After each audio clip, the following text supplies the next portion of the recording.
স্বাগত দীপ্ত সংবাদের সাথে আছি আমি তানভীর খন্দকার। প্রধানমন্ত্রী শেখ হাসিনা বলেছেন, দেশকে অর্থনৈতিকভাবে পঙ্গু করে ভিক্ষুকের জাতিতে পরিণত করতেই সম্প্রতি দেশ জুড়ে সহিংসতা চালানো হয়েছে। আজ রাজধানীর পঙ্গু হাসপাতালে কোটা আন্দোলনের নামে চালানো সহিংসতায় আহতদের দেখতে গিয়ে তিনি এই কথা বলেন। পরে প্রধানমন্ত্রী নাশকতায় ক্ষতিগ্রস্ত সেতু ভবন পরিদর্শন করেন। এছাড়া হামলায় ক্ষতিগ্রস্ত এলিভেটেড এক্সপ্রেসওয়ের টোল প্লাজা পরিদর্শন করেন সরকার প্রধান। হামলার শিকার ক্ষতিগ্রস্ত দুর্যোগ ব্যবস্থাপনার ভবনও পরিদর্শন করেন তিনি।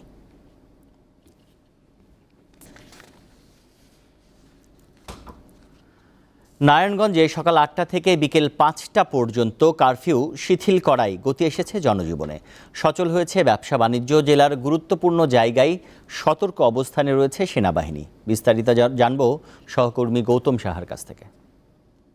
চলমান সহিংসতায় নারায়ণগঞ্জে সকাল থেকে আমরা যে সড়ক এবং মহাসড়কে দেখেছি যান চলাচল স্বাভাবিক রয়েছে।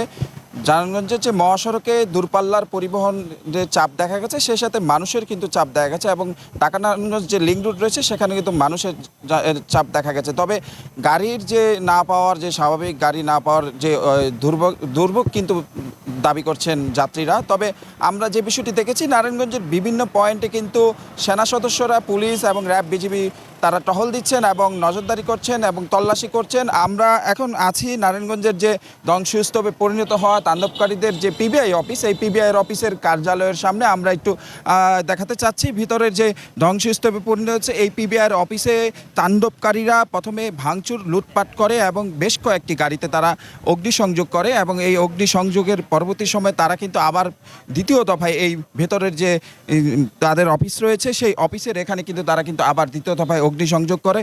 এখন পর্যন্ত নারায়ণগঞ্জের পিবিআই অফিস, পাসপোর্ট অফিস সহ নারায়ণগঞ্জের বেশ কয়েকটি সরকারি প্রতিষ্ঠান কিন্তু ভাঙচুর, লুটপাট করা হয় এবং বেসরকারি প্রতিষ্ঠানে কিন্তু ভাঙচুর, লুটপাট করা হয়।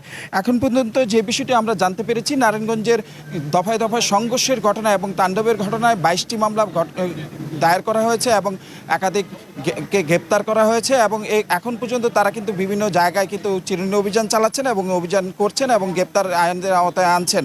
এখন পর্যন্ত কিন্তু সকাল থেকে পরিস্থিতি স্বাভাবিক রয়েছে। এই ছিল আসলে আমার কাছে নারায়ণগঞ্জ থেকে সর্বশেষ। এদিকে মানিকগঞ্জে সকাল 6টা থেকে রাত 10টা পর্যন্ত শিথিল থাকবে কারফিউ। এ বিষয়ে বিস্তারিত জানবো সহকর্মী জাহিদুল হকের কাছে। মানিকগঞ্জে আজকে সকাল 6টা থেকে রাত 10টা পর্যন্ত কারফিউ শিথিল করা হয়েছে, যার ফলে কিন্তু সাধারণ মানুষের চলাফেরা বাইরে আরও বেড়েছে এবং যে সকল যানবাহনগুলো আছে সেগুলো কিন্তু বৃদ্ধি পেয়েছে। মূলত আমি এখন এই মুহূর্তে দাঁড়িয়ে আছি মানিকগঞ্জ জেলা হাসপাতালে। এটি কিন্তু আসলে কারফিউ যখন চলছিল, শিথিলের সময়টা কম ছিল, তখন কিন্তু জেলা হাসপাতালে রোগীর সংখ্যা কিছুটা কমেছিল এবং যে সকল রোগীরা চিকিৎসা নিতে তখন এসেছিল তার কিন্তু জরুরি বিভাগ থেকে চিকিৎসা নিতে হয়েছে। এখন কিন্তু সেই অবস্থাটুকু নেই। কারফিউর সময় বাড়ানোর সাথে সাথে রোগীরা হাসপাতালে আসতে শুরু করেছে এবং ইনডোর এবং আউটডোরে যে সেবাগুলো আছে সেগুলো কিন্তু হাসপাতাল কর্তৃপক্ষ দিচ্ছে। এখানে মূলত স্বাভাবিক সময়ে গড়ে 600 থেকে 700 রোগী মূলত আউটডোরে সেবা নিয়ে থাকে, কিন্তু কারফিউর সময় যখন সময় কম ছিল তখন কিন্তু রোগীর সংখ্যা কমেছিল।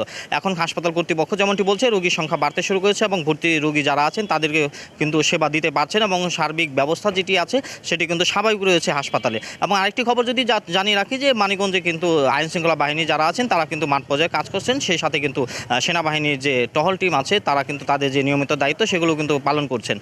এই ছিল আসলে আমার কাছ থেকে মানিকগঞ্জের সবশেষ কারফিউর খবর। উত্তর বঙ্গোপসাগর ও আশপাশের এলাকায় লঘুচাপ সৃষ্টি হয়েছে। এর প্রভাবে সাগর উত্তাল রয়েছে। বড় বড় ঢেউ তীরে আছড়ে পড়ছে।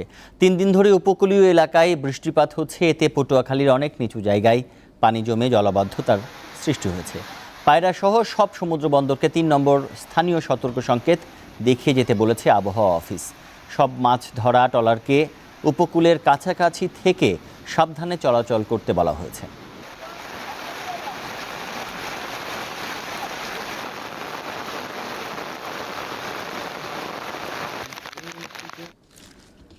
আন্তর্জাতিক, ইসরায়েলি বাহিনীর টানা বোমা হামলায় ফিলিস্তিনের খান ইউনিস শহর থেকে 4 দিনে প্রায় 2 লাখ মানুষ বাস্তুচ্যুত হয়েছে। শুক্রবার জাতিসংঘের মানবিক সংস্থা OCHA বলেছে, সোমবার থেকে বৃহস্পতিবার পর্যন্ত 1,82,000 মানুষ ঘরবাড়ি ছাড়ে। শহরের পূর্বাঞ্চলে আটকে পড়েছে কয়েক হাজার মানুষ। রয়টার্সের এক প্রতিবেদনে বলা হয়েছে, খান ইউনিস থেকে বহু ফিলিস্তিনি বাধ্য হয়ে একটি কারাগারে আশ্রয় নিয়েছে। এদিকে গাজায় যুদ্ধবিরতির সংলাপে এবার সরাসরি যোগ দিচ্ছেন যুক্তরাষ্ট্রের কেন্দ্রীয় গোয়েন্দা সংস্থা CIA এর পরিচালক উইলিয়াম বার্নস। ইতালির রোমে কাল শুরু হবে এই সংলাপ।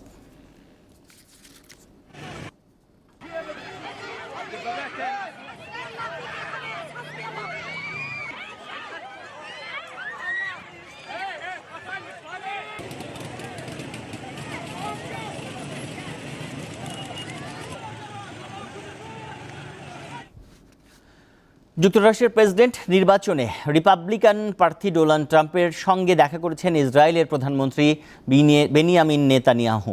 স্থানীয় সময় শুক্রবার ফ্লোরিডায় ট্রাম্পের মার এ লগো রিসোর্টে তারা এই বৈঠক করেন। প্রেসিডেন্ট জো বাইডেন ও ভাইস প্রেসিডেন্ট কামালা হ্যারিসের সঙ্গে আলাদা বৈঠকের পর সাবেক প্রেসিডেন্ট ডোনাল্ড ট্রাম্পের সঙ্গে বৈঠকে বসেন Netanyahu.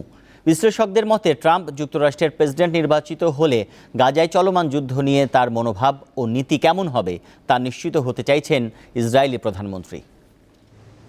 The picture, photo of one of the toddlers that is now held hostage.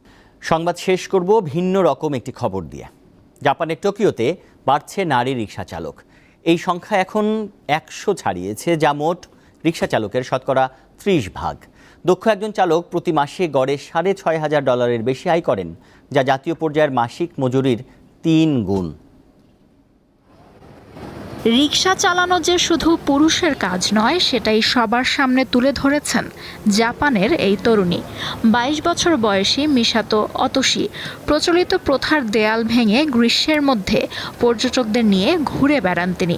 প্রতিদিন রাজধানী টোকিওর বিভিন্ন পর্যটন কেন্দ্রে যান মিসাতো। গতানুগতিক প্যাডেল রিকশার চেয়ে খানিকটা ভিন্ন এই রিকশা। টেনে টেনে চালানোই এর বৈশিষ্ট্য। কয়েকটি কোম্পানি চালকদের কয়েক মাসের প্রশিক্ষণ দেওয়ার পর নিয়োগ দেয়। শুরুতে আমি ভেবেছিলাম খুব কঠিন কাজ, কিন্তু এটা আসলে কৌশলের ব্যাপার।